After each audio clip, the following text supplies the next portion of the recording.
Assalamualaikum warahmatullahi wabarakatuh. Waalaikumsalam warahmatullahi wabarakatuh. Alhamdulillahirabbil alamin wa bihi nasta'in ala umuri din. Wassalatu wassalamu ala asyrafil anbiya'i wal mursalin nabiyyina Muhammadin wa ala alihi wa sahbihi ajma'in. Allahumma 'allimna ma yanfa'una wanfa'na bima 'allamtana wa zidna ilma. Rabbi shrah li sadri wa yassir li amri wahlul 'uqdatam min lisani yafqahu qawli. اللهم بك أصبحنا وبك أمسينا وبك نحيا وبك نموت وإليك النشور. Hadirin yang semoga senantiasa dimuliakan Allah Subhanahu wa Ta'ala. Alhamdulillah, di kesempatan subuh kali ini Allah masih memberikan kesehatan, keafiatan kepada kita semuanya, dan juga dapat melaksanakan satu kewajiban kita sebagai orang-orang yang berislam, beriman kepada Allah Subhanahu wa Ta'ala, yaitu melaksanakan salat subuh. Begitu banyak, bahkan beberapa hari yang lalu kita mendengar informasi kematian atas saudara-saudara kita. Bahkan tadi malam itu saya mengisi materi wasiat kematian di Jalan S. Parman. Itu berderet 4 tetangga meninggal. Jadi 4 tetangga, 1, 2, besoknya meninggal besok lagi 4 orang dengan umur yang beragam, ada yang tua, ada yang muda. Ini menunjukkan bahwa Allah masih memberikan kesempatan kepada kita umur yang panjang, walaupun sejatinya kita tidak tahu kapan tahu itu akan datang. Namun yang pasti akan datang. Kapan tahu itu akan datang kita tidak pernah tahu. Namun apakah yang pasti datang? Ia pasti akan datang. Dan karena itu sisa umur yang Allah masih berikan kepada kita ini mungkin bisa kita manfaatkan untuk hal yang lebih bermanfaat. Kemudian sebagaimana diinformasikan oleh Ustaz Haji Mustami tadi, bahwa ini adalah kajian perdana kita di waktu subuh saja. Sebagai bentuk realisasi dalam beberapa firman dan sabda Nabi Sallallahu Alaihi Wasallam bahwa belajar itu adalah bagian dari kewajiban, terkhusus belajar ilmu agama. Nabi Sallallahu Alaihi Wasallam menyebutkan talabul ilmi fardhatun ala kulli muslimin. Belajar itu adalah satu kewajiban untuk orang-orang yang muslim dan muslimah. Sehingga kita perlu merubah mindset atau pola pikir. Belajar itu harus meluangkan waktu.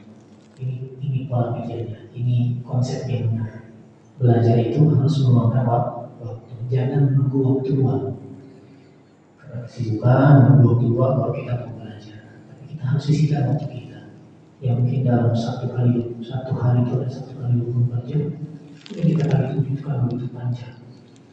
Maka kita harus berupaya untuk meluangkan waktu minimal untuk mengetahui dasar-dasar dalam pembelajaran atau dalam ilmu agama kita. Sehingga kita nantinya tidak menjadi orang yang akan diminta pertanggungjawaban oleh Allah Subhanahu wa Ta'ala. Untuk apa umur kau habiskan? Untuk apa umur kita habiskan? Baik, kemudian salawat serta salam semoga senantiasa terlimpahkan kepada suri tauladan kita, Nabi Muhammad besar Sayyidina Muhammad Sallallahu Alaihi Wasallam, juga kepada kerabat beliau, para sahabat dan orang-orang yang senantiasa mengikuti jalan beliau hingga akhir masa nanti.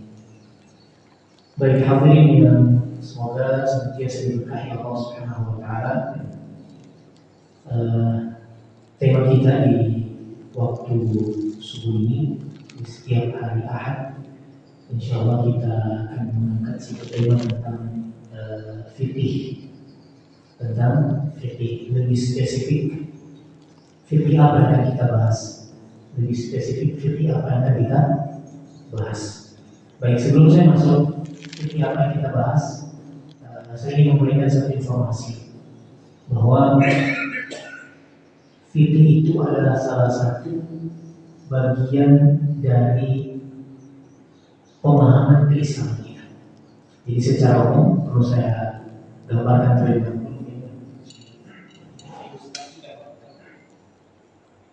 Jadi fikih itu, atau maaf, Islam itu memiliki 3 pemahaman atau keilmuan secara garis besar. Islam itu memiliki 3 keilmuan secara garis besar. Yang pertama, ada yang namanya akidah. Akidah itu berkaitan tentang keyakinan kita kepada Allah Subhanahu wa taala.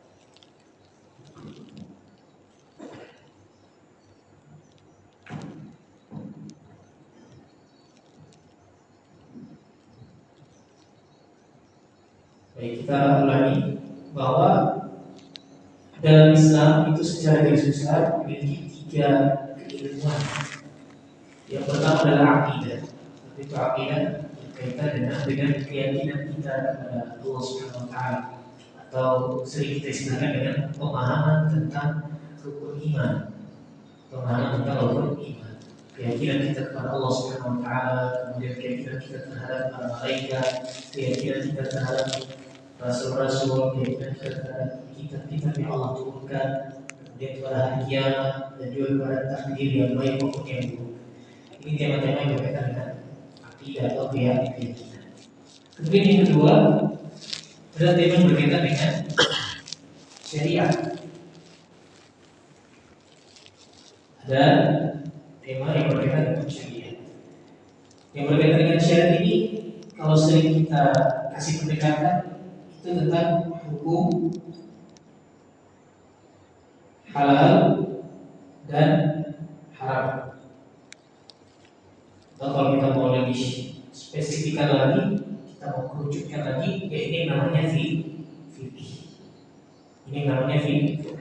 Jadi kalau kita berbicara tentang misalnya suatu waktu kita berdiskusi, sharing tentang keyakinan kita, keyakinan seorang muslim kepada Tuhannya, masuk pada tema mana? Masuk pada tema akidah. Di suatu waktu lagi nanti kita berbicara atau berdiskusi tentang bagaimana hukum kunut subuh. Itu masuk pada tema mana? Tema syariat. Atau berkaitan dengan hukum halal. Atau misalnya bagaimana hukum jual beli jangkrik, hukum jual beli tokek. Ternyata kepala tokek itu mengandung minyak yang bisa memberikan manfaat sebagai orang.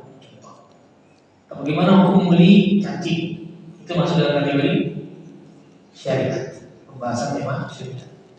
Bagaimana hukum ketika kita mau sujud, bangkit dari i'tidal sami Allahu liman hamidah, kemudian kita mau turun, apakah 2 tangan dulu atau 2 lutut dulu? Ini pembahasan tentang hukum halal atau syariat. Untuk kita spesifikkan lagi, di sini tema fikih.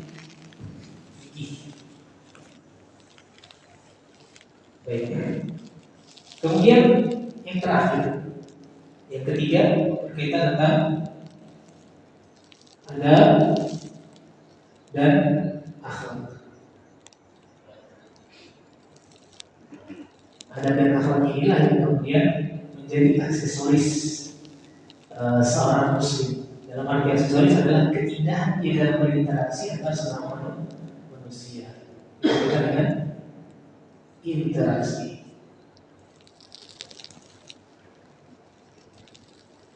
Baik, sehingga Islam perlu kita pahami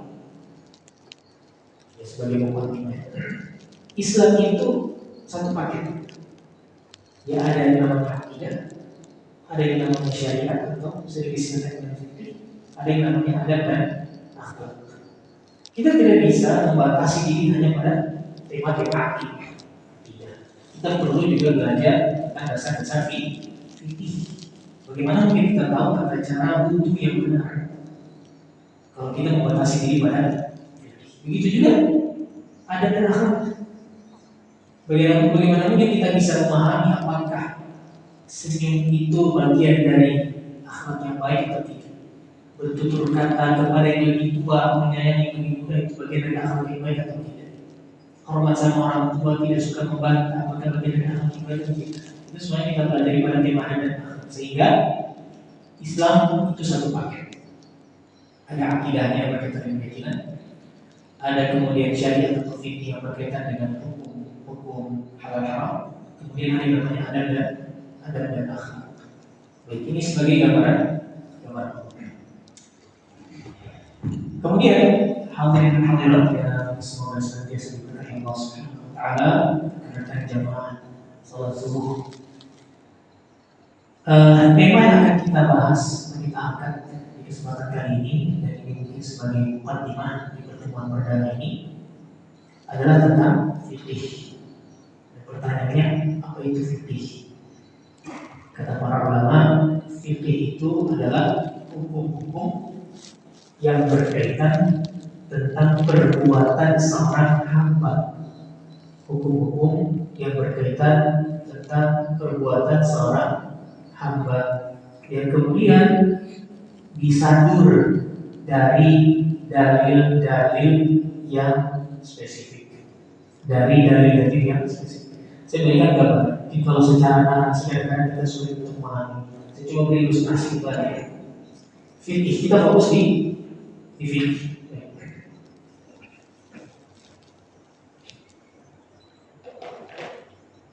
Fikih atau syariat itu sering diistilahkan oleh para ulama dengan hukum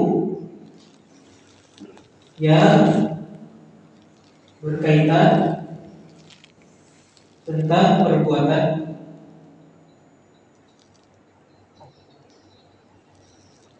hamba. Hukum yang berkaitan dengan perbuatan hamba. Kemudian ini poin pertama. Yang kedua, diambil atau disandur boleh juga dari dalil spesifik. Jadi saya akan jelaskan maksudnya dari dalil spesifik.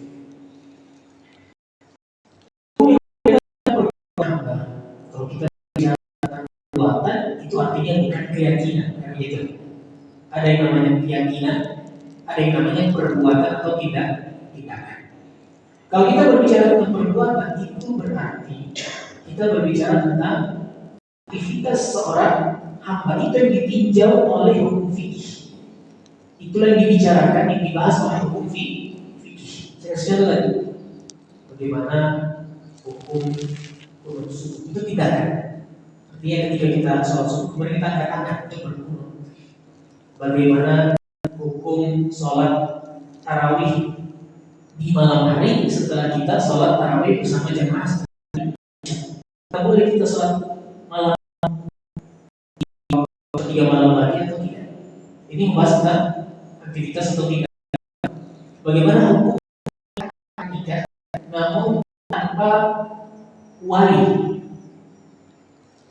Bagaimana hukum transaksi jual beli, namun kemudian misalnya objeknya tidak ada, yang melakukan transaksinya di beberapa pihak, tidak ada objek yang ditransaksikan.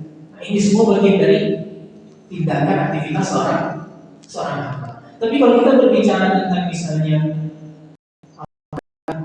setelah meninggal nanti kemudian ini berbicara fikih atau akidah, berbicara tentang keyakinan kita. Apakah ada yang namanya azab atau nikmat di alam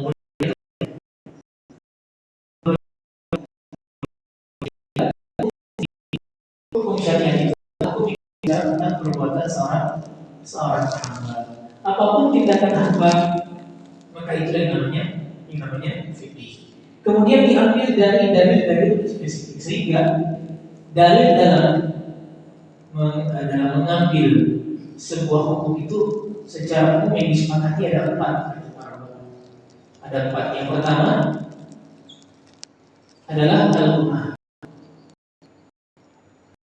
Kedua adalah hadis. Sudah umum kita pahami ya.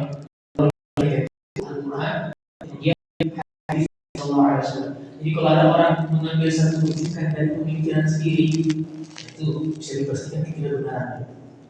Karena acuan kita dalam mengambil kesimpulan hukum adalah Al-Quran, kemudian hadis. Yang ketiga adalah ijma'. Apa itu ijma'? Kesepakatan ulama dan kemasan. Seperti sholat lima waktu. Itu kesepakatan para ulama. Di satu sisi juga ada dari dalam Al-Quran yang menjelaskan atas. Kemudian para ulama ijma' bahwa sepakat kita hukum sholat lima waktu itu adalah wajib dalam 1 kali 24 jam dalam sehari sekali. Nanti mereka itu berbeda pandangan para ulama adalah apakah wajib ditunaikan di masjid atau boleh berjamaah di rumah bersama keluarga. Ini menjadi sisi perbedaan para ulama. Namun mereka sepakat bahwa sholat wajib itu atau sholat lima waktu itu adalah hukumnya wajib. Kemudian yang keempat adalah qiyas. Apa itu qiyas? Qiyas itu adalah analogi hukum. Saya kasih contoh ya Pak. Mungkin kalau kita bertanya, dari yang melarang anak untuk memukul orang tuanya, ada atau tidak? Adakah dari dalam Al-Quran yang melarang secara spesifik, yang melarang para anak tidak boleh pukul toki kepalanya orang tua? Ada atau tidak? Tidak ada. Dan terus kenapa dilarang? Pertanyaannya kalau tidak ada kenapa dilarang? Dalam hadis juga tidak ada bahwa Nabi SAW menyatakan wahai anak tidak boleh pukul kepala orang tua. Dari itu tidak ada. Namun dari mana kita bisa mengambil kesimpulan dari qiyas. Di dalam Al-Quran Allah Ta'ala mengatakan wala lahuma uffin. Jangan bilang uff kepada orang tua. Apa itu uff? Diterjemahkan oleh sebagian ahli tafsir semisal ungkapan berkata kepada orang tua itu tidak boleh. Hanya berkata tidak boleh. Kalau dalam beberapa kita di setiap daerah itu kan berbeda-beda istilah penolakan itu kan istilah penolakan itu kan dalam bahasa kita. Ini di dalam Quran yang itu disebutkan apa? Ini adalah dalam arti penolakan, bantahan. Berarti yang tidak cuma kalau kita pukul begitu cara berlogika memahami hukum Al-Quran. Kalau kita katakan saja tidak boleh, gitu ya. Kalau kita katakan saja tidak boleh, apalagi namanya namanya analogi. Jangan sampai dalam Al-Quran tidak ada ucapan Allah Subhanahu Wa Taala menyatakan jangan pukul orang tua, jangan marah orang tua. Yang ada cuma jangan katakan sebagai bentuk penolakan. Ini ternyata di dalam metodologi Islam ada yang namanya qiyas atau analog. Kalau yang lebih ringan saja tidak boleh, apalagi yang lebih berat. Pukul kepala orang tua itu lebih berat atau lebih daripada ucapan penolakan? Lebih berat. Nah, sehingga analogi inilah dengan alasan hukum. Inilah yang menjadi alasan hukum tindakan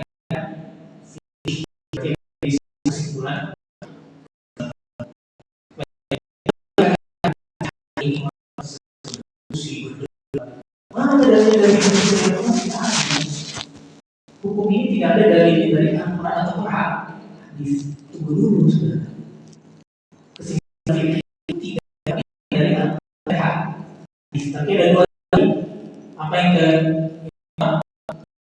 kesepakatan umat, kesepakatan ulama. Yang kedua adalah qiyas. Ya, ini bisa sebagai satu basic dalam mempelajari hukum fikih.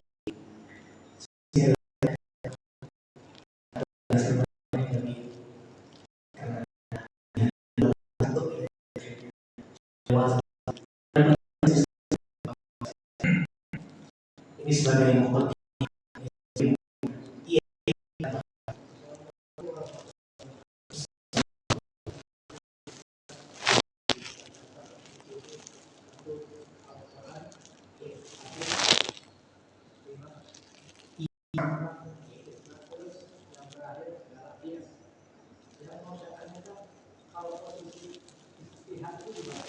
Posisi ijtihad. Baik, cukup kontribusi ya, kalau kita berbicara tentang landasan hukum dalam Islam, landasan hukum fikih itu sebagaimana yang disepakati oleh para ulama ada Al-Quran, ada hadis, ada ijma'. Saya kasih mukadimah dulu sebelum kemudian ada enam ishar, ada masalih mursalah, ada syarah qablana, ada qaul sahabi dan seterusnya. Itu panjang kalau kita bahas. Tapi saya fokus pada kemudian nanti itu apa?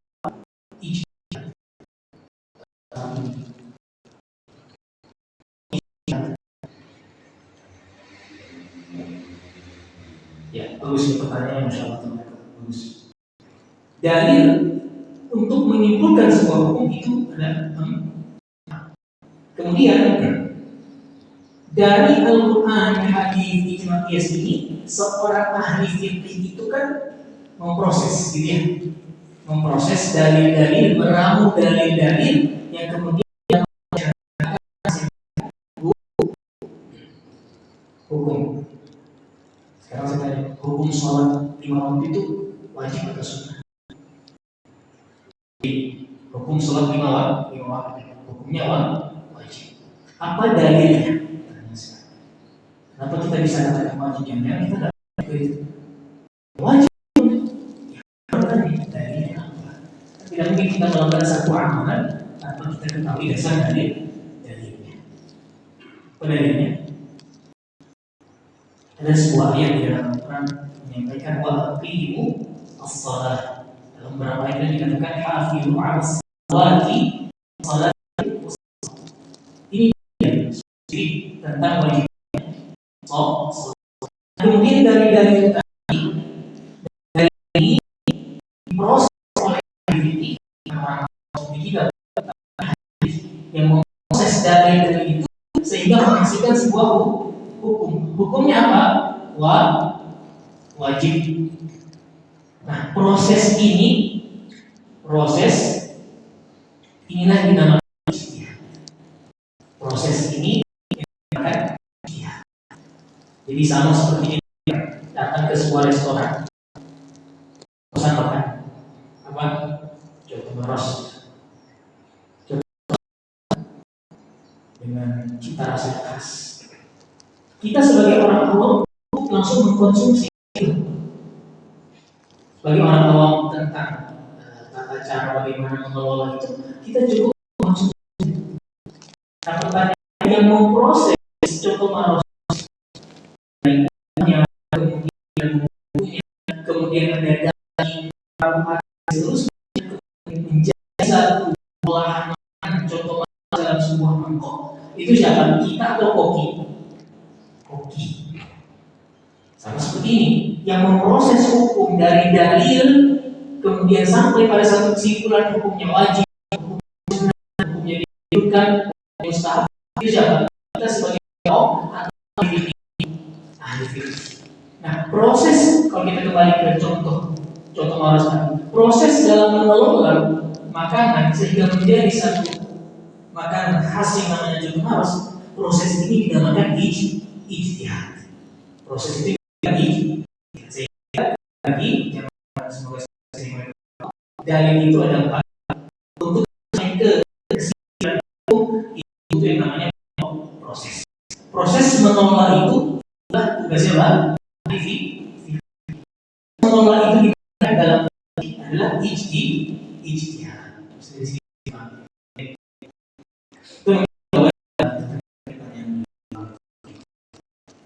Saya lanjutkan pembahasan satu poin.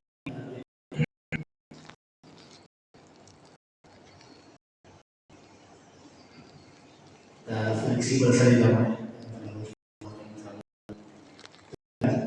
Kalau ada yang insya Allah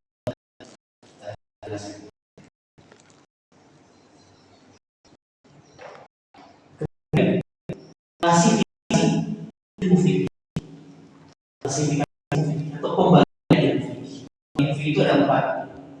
Kata para ulama ada 4. Yang pertama fikih ibadah.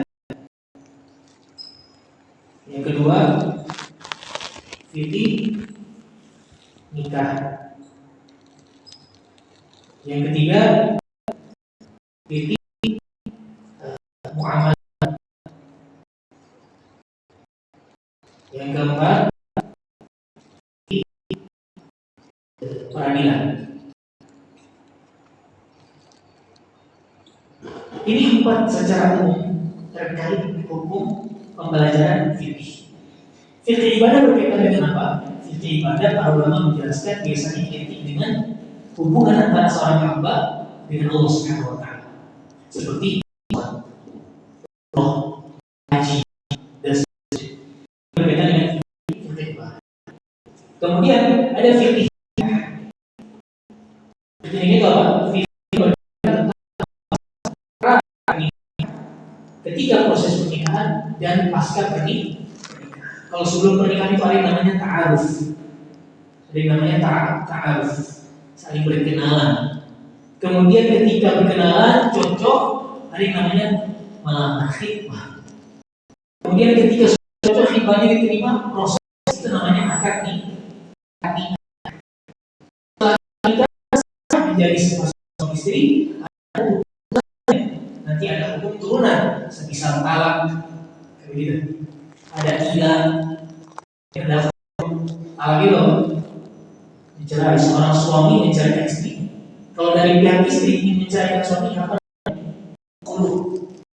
Juga dalam pembahasan fikih. Jadi bukan cuma suami yang punya hak untuk membatalkan pernikahan, istri pun juga punya. Itu dibahas dalam fikih nikah. Juga dibahas dalam fikih nikah, ternyata setelah mereka menikah malam lama tidak punya suami. Boleh nggak istri itu menceraikan atau meminta membatalkan? Itu adalah bagian cacat, bagian dari kekurangan.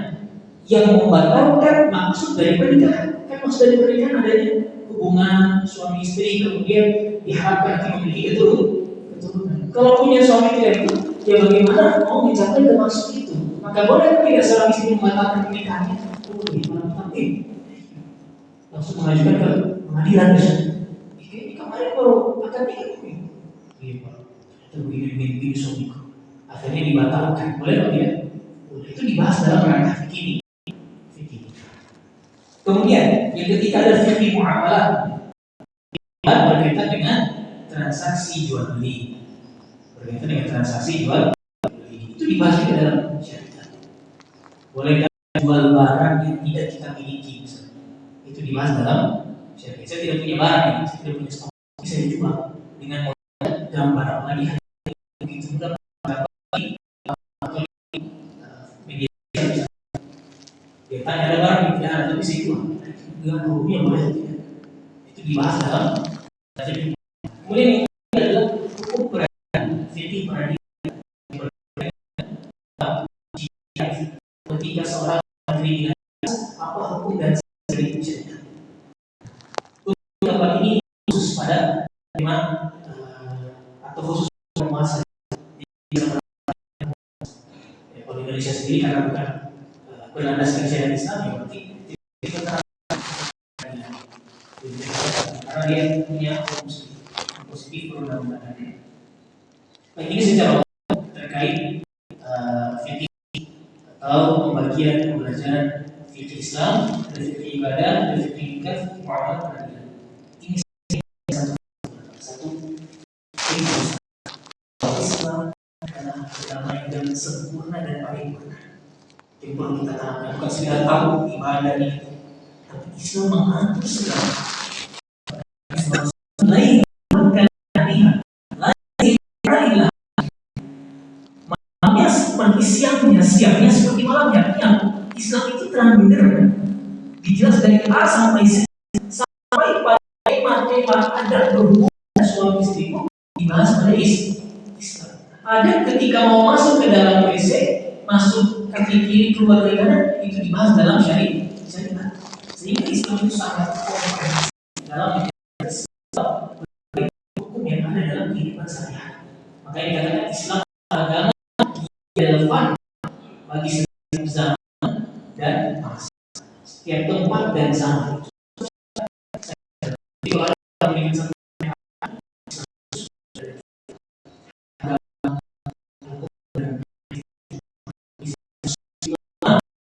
yang tidak lagi di masa tidak lagi Islam adalah agama yang relevan, memiliki maslahat dari sejak diutusnya Nabi SAW sampai nanti hari kiamat. Inilah Islam. Kemudian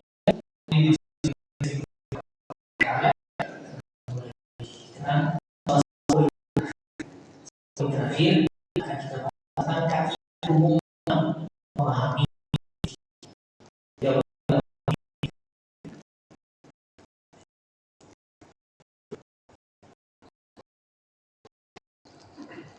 yang pertama, ada dua kaidah yang perlu kita pahami secara mendasar. Ini sangat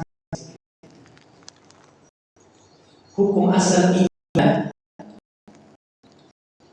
itu adalah haram sampai ada anjuran, gitu ya, atau perintah. Hukum asal ibadah setiap ibadah seorang hamba yang kita dengan ibadah dan hukum asal ibadah, kita tidak boleh melakukan satu aktivitas ibadah kecuali kalau dari perintah. Saya kasih contoh atau sholat berjamaah itu kan berkaitan dengan ibadah. Pertanyaannya, hukum asalnya haram kita lakukan sampai ada dari tanah dari ada tidak mereka masuk secara berjamaah? Ada yang bisa masuk. Selain berkaitan dengan ibadah, hukum menyembelih ibadah, menyembelih kurban. Menyembelih disembelih datang harus 10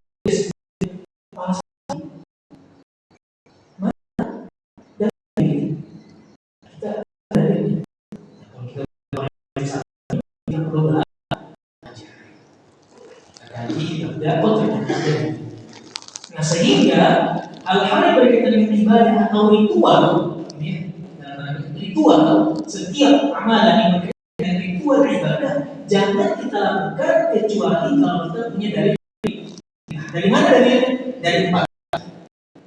Ini saya sampaikan. Dalil yang dimintakan atau anjurannya dari 4 dari tadi. Kalau tidak ada, coba-coba berani mengadakan dalam ibadah. Yang berani mengadakan dalam ibadah itu sama dengan kata Nabi SAW, amalannya tertolak. Apa kata Nabi SAW di hadis Aisyah radhiyallahu ta'ala, "Man ahdatsa fi amrina hadza ma laysa minhu." Setiap yang berani mengadakan dalam urusan ibadah padahal tidak dalam dasar dalilnya, maka amalannya tertolak. Saya kasih contoh apa itu amalan tiba-tiba datang setelah kita sholat jamaah, datang orang subuh 4 rakaat kira-kira boleh. Sholat subuh kalau dia semangat, saya semangat. Saya rasa tidak cukup kalau subuh cuma balik lagi dua semua sholat subuh rakaat, zuhur asar 8 rakaat, maghrib 6 rakaat.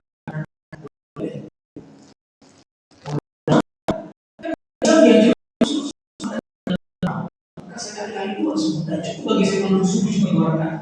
Kurang, maka saya tambah ini 4. Ini tidak ada landasannya. Dari Nabi SAW yang paling semangat ibadah, mungkin murid-murid Nabi SAW sahabat paling semangat dalam beribadah. Kalau kita paling semangat mereka itu, tapi ternyata tidak ada. Mereka melaksanakan sholat subuh 4 rakaat dikali-kali 2. Karena ini perkara ibadah murni. Tidak boleh kita tambah-tambahkan kecuali kalau kita memang punya landasan dan baik. Kaidah yang kedua, 2 kaidah. Muamalah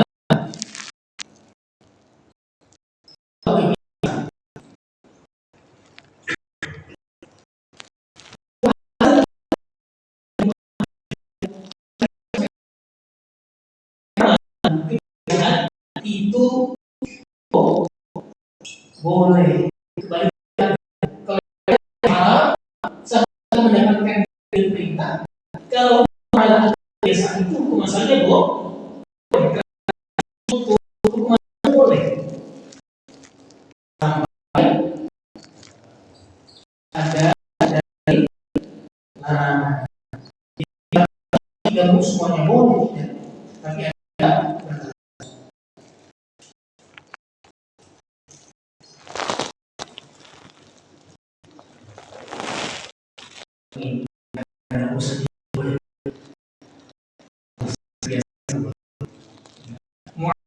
kebiasaan itu boleh. Kebiasaan apa saja yang kita lakukan selama urusannya perkara duniawi, hukum asalnya boleh. Kalau urusannya adalah duniawi, urusannya adalah kebiasaan, urusannya adalah kultur, urusannya adalah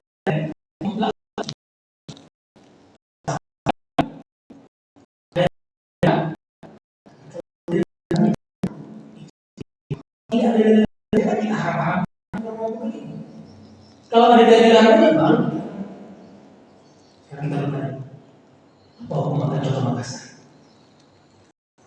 Itu yang kebiasaan boleh atau tidak makan? Jangan masa haram. Kenapa? Kebiasaan kita menjadi haram, maka jadi kalau dari larangan. Saya kasih contoh. Tiba-tiba kita beli coto Makassar, ternyata dicampur maaf daging babi, menjadi haram atau tidak? Ada dalil spesifik yang melarang makan daging babi. Ya. Tapi kalau tidak ada, maka kita tidak boleh mengharamkan kebiasaan. Dua kaidah ini sangat basic yang harus sebagai muslim kita bisa memahami kerangka berpikirnya. Kalau berkaitan dengan ibadah, jangan tanyakan larangan dan jangan dibalik ya. Ibadah itu tanyakan ada dari anjuran dari perintah atau tidak. Kalau ada muamalah kultur ada yang duniawi, jangan tanyakan mana, tapi tanyakan larangannya atau tidak. Jadi kalau misalnya ada tiba-tiba saya satu ritual gitu,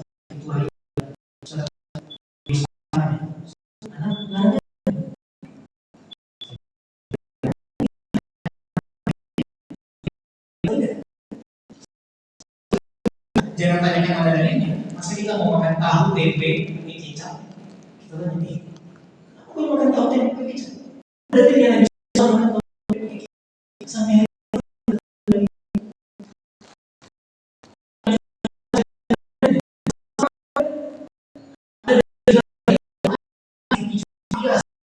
ada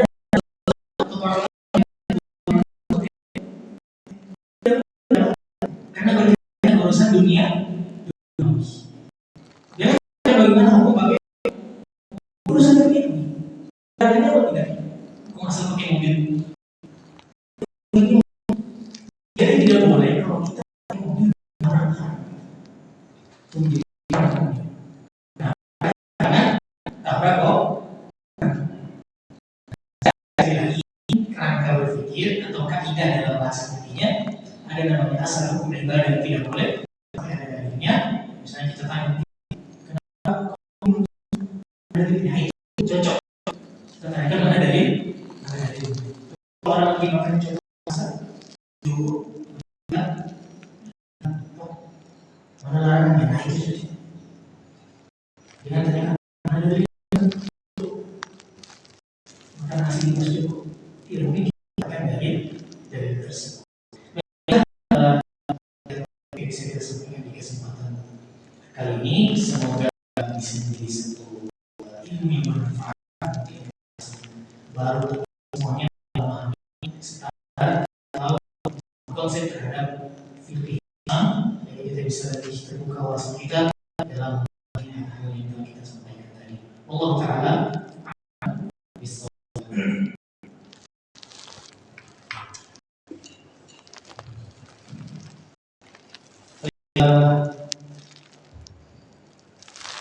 Kalau sekiranya ada tanya atau banyak-banyak ya, itu juga ada dari mungkin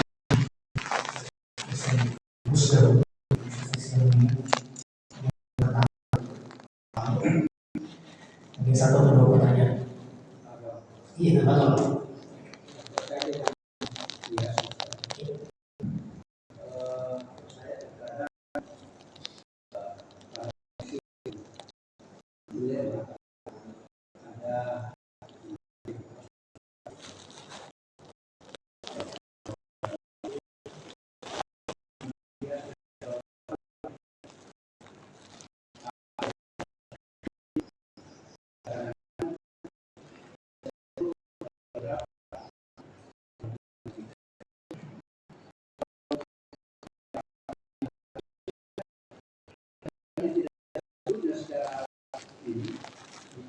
Sehingga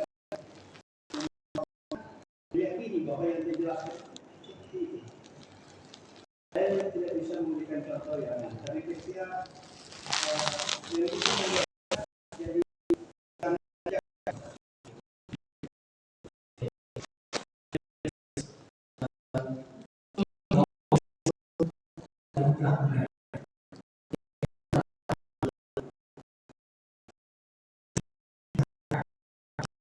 yes.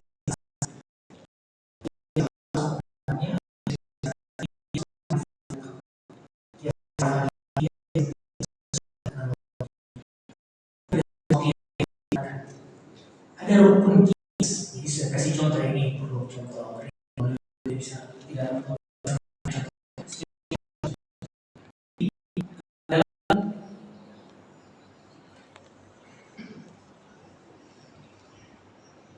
kias itu ada 4 rukun. Terus kita yang cuma tahu pun kias,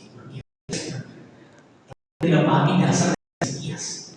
Itu yang pertama ada namanya hukum asal, kedua cabang atau far turunan gitu, hukum turunan, yang ketiga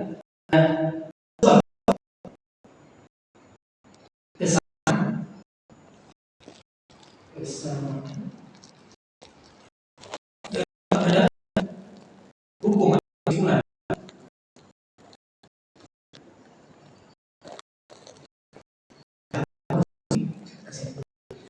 Asal itu maksudnya dalam kasus mencaci orang tua tadi, hukum asal adalah jika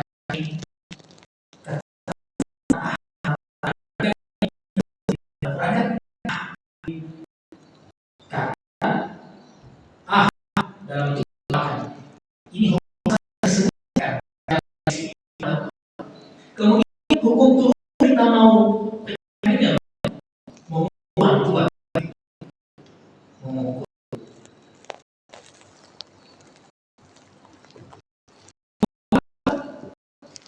sebelum kita masuk ke kesimpulan, kita harus tanya dulu antara ungkapan dengan memilih ada sisi sama atau tidak? Ada nggak sisi sama? Kalau tidak ada, tidak bisa hasilkan kesimpulan. Ya? Tapi kalau ada, itu bisa kita jadikan kesimpulan. Kalau tidak ada, berarti bahas. Itu namanya bias. Tidak ada sisi. Jadi kata yang paling itu ada di nomor 3, rukun yang ketiga. Adanya sisi kesamaan, ilat namanya dalam bahasa fikih. Ilat itu sisi kesamaan antara hukum satu dengan turunan dua. Jadi rumusnya, kalau tidak ada ini, hilang dua-duanya, bukan kesamaan. Kita harus analisa. Kias itu menggunakan analisa. Sebab kesamaan, sebab atau sisi kesamaan antara rukun satu dan rukun dua. Apa kira-kira?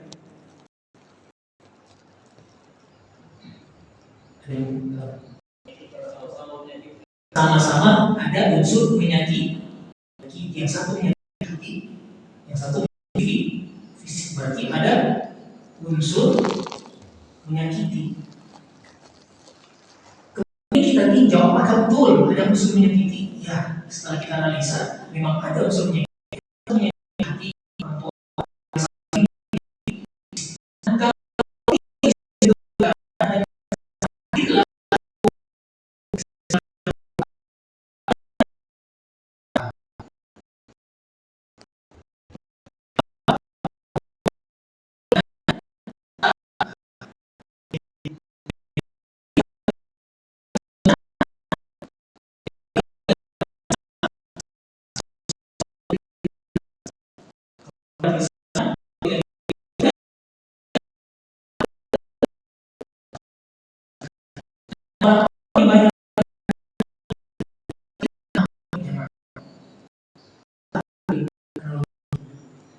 Analoginya tidak sah atau fasid atau kias ma'al. Contoh misalnya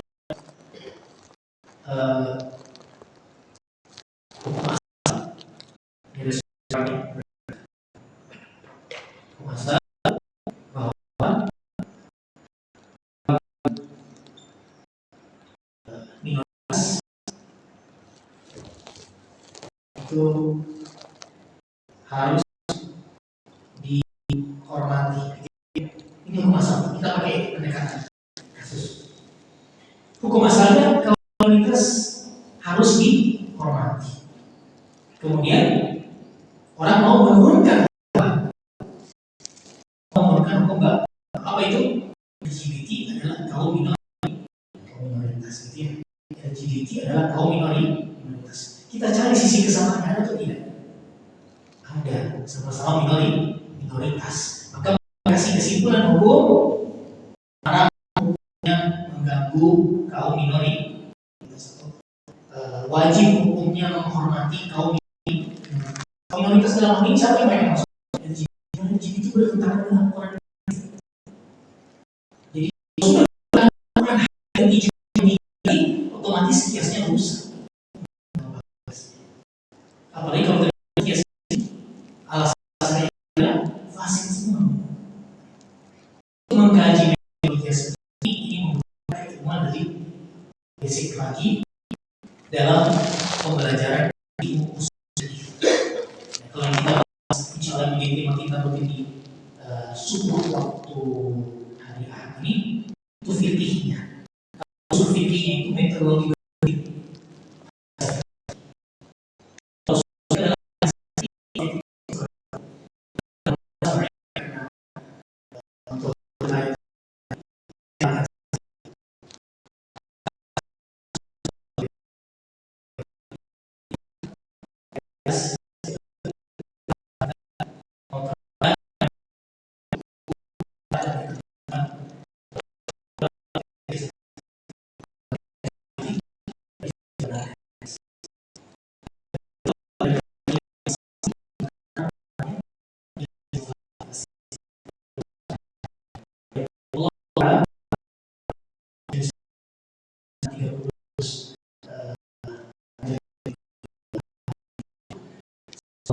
Senantiasa memberikan untuk kita